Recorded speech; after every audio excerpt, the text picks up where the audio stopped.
ಮಾನ್ಯ ಅಧ್ಯಕ್ಷರೇ, MSP ನಿಗದಿ ಮಾಡೋರು ಸಕ್ಕರೆಗೆ ಕೇಂದ್ರ ಸರ್ಕಾರ 31 ರೂಪಾಯಿ 1 kg ಸಕ್ಕರೆಗೆ ನಿಗದಿ ಮಾಡಿದ್ದು 2019ರಲ್ಲಿ 6 ವರ್ಷಗಳಾಯಿತು. ಇವತ್ತಿನವರೆಗೂ ಬದಲಾವಣೆ ಮಾಡಿಲ್ಲ, ಹೆಚ್ಚು ಮಾಡಿಲ್ಲ. 1 kg ಸಕ್ಕರೆಗೆ ಕನಿಷ್ಠ ಪಕ್ಷ 41 ರೂಪಾಯಿ ಮಾಡಿ ಅಂತೇಳಿ ನಾವು ಪತ್ರ ಬರೆದಿದ್ದೀವಿ. ಕೇಂದ್ರ ಸರ್ಕಾರಕ್ಕೆ ಪತ್ರ ಬರೆದಿದ್ದೀವಿ, ಇವರು ಬರೆದಿದ್ದಾರೆ, ಶಿವಾನಂದ ಅವರು ಸಕ್ಕರೆ ಮಂತ್ರಿಗಳು ಅವರು ಬರೆದಿದ್ದಾರೆ, ನಾನು ಕೂಡ ಬರೆದಿದ್ದೀನಿ, ಪ್ರಧಾನಮಂತ್ರಿಗಳಿಗೆ ಬರೆದಿದ್ದೀನಿ. ಇವತ್ತಿನವರೆಗೂ ಬದಲಾವಣೆ ಮಾಡಿಲ್ಲ, MSP ಬದಲಾವಣೆ ಮಾಡಿಲ್ಲ. ಆಮೇಲೆ ಎಥನಾಲ್ ಹಂಚಿಕೆ ಮಾಡೋರು ಯಾರು? ಅವರೇ, ಕೇಂದ್ರ ಸರ್ಕಾರನೇ. ಕೇಂದ್ರ ಸರ್ಕಾರನೇ ಎಥನಾಲ್ ಹಂಚಿಕೆ ಮಾಡೋರು.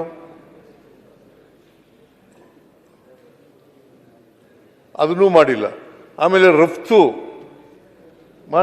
ನಿಗದಿ ಮಾಡ್ತಕ್ಕಂಥವ್ರು ಅವರೇನೆ. ಸಕ್ಕರೆ ರಫ್ತು ನಿಗದಿ ಮಾಡ್ತಕ್ಕಂಥವ್ರು ಕೇಂದ್ರ ಸರ್ಕಾರನೇ.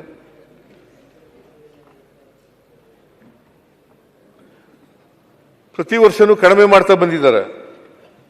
ಈಗ 21-22ರಲ್ಲಿ 110 ಲಕ್ಷ ಮೆಟ್ರಿಕ್ ಟನ್ ಇದ್ದದ್ದು 22-23ರಲ್ಲಿ 63 ಲಕ್ಷಕ್ಕೆ ಬಂತು. ಆಮೇಲೆ 23-24ರಲ್ಲಿ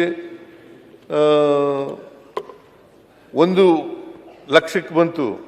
ಆಮೇಲೆ 24-25ರಲ್ಲಿ 9 ಲಕ್ಷಕ್ಕೆ ಬಂತು. ಈ ವರ್ಷ 15 ಲಕ್ಷ ಆಗ್ಬೋದು ಅಂತ ಅಂದಾಜಿದೆ. ಯಾರು ಇದನ್ನ ಕೊಡೋರು? ಯಾರು? ಕೇಂದ್ರ ಸರ್ಕಾರ. ಇಷ್ಟೆಲ್ಲ ರೈತರಿಗೆ, ಕಬ್ಬು ಬೆಳೆಗಾರರಿಗೆ ಅನ್ಯಾಯ ಆಗಲಿಕ್ಕೆ ಯಾರು ಕಾರಣ? ಬರೀ ಉದ್ದುದ್ದ ಭಾಷಣ ಮಾಡಿದ್ರೆ ಪ್ರಯೋಜನ ಇಲ್ಲ. ಇದನ್ನೆಲ್ಲ ವೆಚ್ಚ ಮಾಡಲಿ.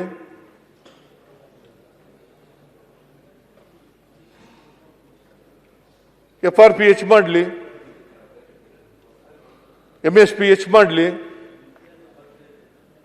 ಹಂಚಿಕೆ ಮಾಡೋದನ್ನ ಕರ್ನಾಟಕಕ್ಕೆ ಹಂಚಿಕೆ ಮಾಡಿರೋದ್ರೆ ಎಥನಾಲ್ ಅದನ್ನ ಹೆಚ್ಚಿಗೆ ಮಾಡಲಿ. ಆಮೇಲೆ ರಫ್ತು ಹೆಚ್ಚು ಮಾಡಲಿ. ಆಟೋಮೆಟಿಕ್ ಆಗಿ ರಫ್ತು ಜಾಸ್ತಿ ಮಾಡಿದ್ರೆ ಆಟೋಮೆಟಿಕ್ ಆಗಿ ಬೆಲೆ ಜಾಸ್ತಿ ಆಗುತ್ತೆ, ಸಕ್ಕರೆ ಬೆಲೆ ಜಾಸ್ತಿ ಆಗುತ್ತೆ, ಇನ್ ಟರ್ನ್ ಕಬ್ಬಿನ ಬೆಲೆ ಜಾಸ್ತಿ ಆಗುತ್ತೆ. ಆದ್ರೂ ಮಾಡಲ್ಲ. ಮೆಕ್ಕೆಜೋಳಕ್ಕೂ ಹಿಂಗೇನೆ. ಮೆಕ್ಕೆಜೋಳದಲ್ಲಿ ನಾನು ಮೆಕ್ಕೆಜೋಳದ್ದು 17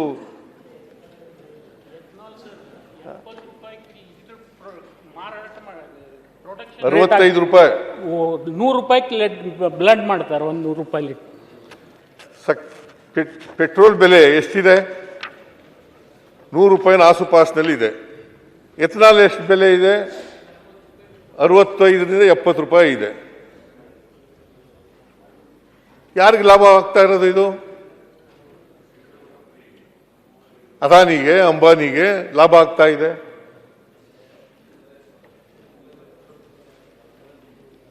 ಇದನ್ನ ಸರಿ ಮಾಡ್ದೇನೆ ಅಲ್ಲೋಗಿ ರಾತ್ರಿ ಹೊತ್ತು ಹೋಗಿ ಮಲಗಳೋದು, ಪಾಲಿಟಿಕ್ಸ್ ಮಾಡೋದ? ಇದರಲ್ಲಿ ಚಳುವಳಿ ಶಮನ ಮಾಡಬೇಕು. ಈಗ ನಾವು 50 ರೂಪಾಯಿ ಕೊಡ್ತಾ ಇರೋದ್ರಿಂದ 300 ಕೋಟಿ ರೂಪಾಯಿ ಸರ್ಕಾರದ ಮೇಲೆ ಹೊರೆ ಬೀಳ್ತದೆ. 300 ಕೋಟಿ ತಾನೆ, 300 ಕೋಟಿ ಹೊರೆ ಬೀಳ್ತದೆ. ಶುಗರ್ ಫ್ಯಾಕ್ಟರಿ 300 ಕೋಟಿ ಕೊಡಬೇಕು. ಒಟ್ಟು 100 ರೂಪಾಯಿನ ನಾವು ಹೆಚ್ಚು ಮಾಡೋದ್ರಿಂದ ಚಳುವಳಿ ವಾಪಸ್ ತಗೊಂಡ್ರು, ಪ್ರತಿಭಟನೆ ವಾಪಸ್ ತಗೊಂಡ್ರು. ನೀವು FRPನೇ ಜಾಸ್ತಿ ಮಾಡಿದ್ರೆ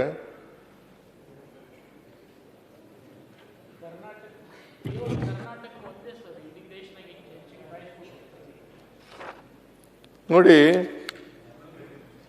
3400 ರೂಪಾಯಿ 24-25ರಲ್ಲಿ ಇತ್ತು. ಅದು HNT ಸೇರಿ 3550 ರೂಪಾಯಿ.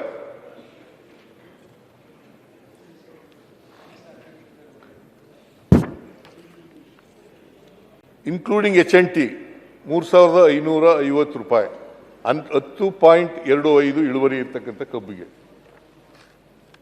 ಅದಾಯಿತು.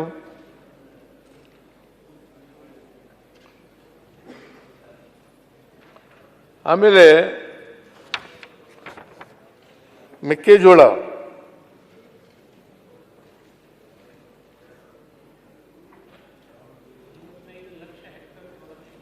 ಆ, 54.5 ಲಕ್ಷ ಹೆಕ್ಟೇರ್ನಲ್ಲಿ ಅಲ್ಲ ಇಳುವರಿ ಆಗಿರೋದು 54 ಲಕ್ಷ ಮೆಟ್ರಿಕ್ ಟನ್ ಉತ್ಪಾದನೆ, 17.47 ಲಕ್ಷ ಹೆಕ್ಟೇರ್ನಲ್ಲಿ ಬೆಳೆದಿರ್ತಕ್ಕಂಥದ್ದು. ಈ ಸಾರಿ ಮಳೆ ಜಾಸ್ತಿ ಆಯಿತು, ಕಬ್ಬು ಬೆಳೆದು ಬಿಟ್ರು, ಮೆಕ್ಕೆಜೋಳ ಬೆಳೆದರು, ಮತ್ತೆ ತೊಗರಿ ಬೆಳೆದರು, ಹೆಸರು ಬೆಳೆದರು. ರೈತರಿಗೆ ನ್ಯಾಯಯುತವಾದಂಥ ಬೆಲೆ ಸಿಕ್ಕಲಿಲ್ಲ. ಅದಕ್ಕೋಸ್ಕರ ಚಳವಳಿ ಮಾಡ್ತಾ ಇದ್ರು. ಮೆಕ್ಕೆಜೋಳದ್ದು ಕೂಡ ಇತ್ಯರ್ಥ ಮಾಡಿದ್ದೀನಿ ಕೂತ್ಕೊಂಡು. ಒಂದಿನ ಇಡೀ ದಿನ ಎಲ್ಲ ಕೂತ್ಕೊಂಡು, HK ಪಾಟೀಲರು ಕೂಡ ಇದ್ದರು, ಆಮೇಲೆ ನಮ್ಮ ಕೃಷಿ ಸಚಿವರು ಇದ್ದರು, ಚೀಫ್ ಸೆಕ್ರೆಟರಿ ಇದ್ದರು, ಆಮೇಲೆ ಇನ್ಯಾರು ಮಂತ್ರಿಗಳಿದ್ದವರು,